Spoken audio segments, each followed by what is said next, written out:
કેશોદ શહેરમાં વિકાસના નામે વિનાશ સર્જાતો હોવાના ગંભીર આક્ષેપ સામે આવ્યો છે।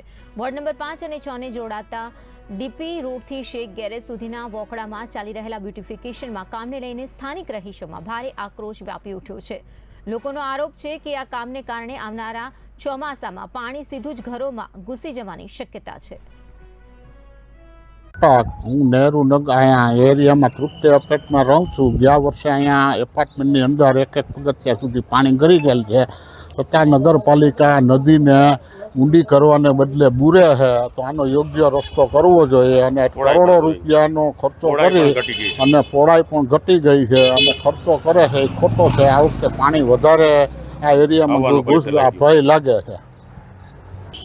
હું વિનુભાઈ કોટાક તૃપ્તિ અપાર્ટમેન્ટ એરિયામાં રહું છું અને ગયા વખતે આપણે ચોમાસાની અંદર પાણી બધાના ઘરમાં ગળી ગયું છે। આ એરિયામાં બધાને ખબર છે બરાબર, જે એરિયામાં નહોતું આવતું એમાં પણ આવી ગયું છે।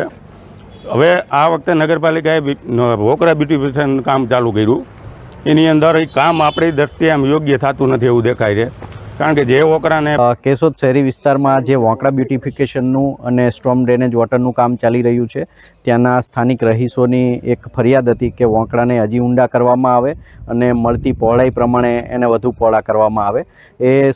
એ અનુસંધાને આજરોજ તેમની સાથે રહી અમારી ટેકનિકલ ટીમ સાથે અહીં સ્થળ વિઝિટ કરવામાં આવેલી હતી અને સ્થળ પર જે જગ્યાએ વોંકડાની પહોળાઈ મળી શકે છે અને જ્યાં દબાણો છે તે દબાણો દૂર કરી અને વોંકડાને એક યુનિફોર્મ એની પહોળાઈ રાખી અને લેવલ પ્રમાણે એની ઊંડાઈ ચેક કરી અને ફરી એકવાર લેવલ પ્રમાણે કામ કરાવવું અને જે જગ્યાએ એની પહોળાઈ મળી રહે છે તે પ્રમાણે પહોળાઈ રાખી અને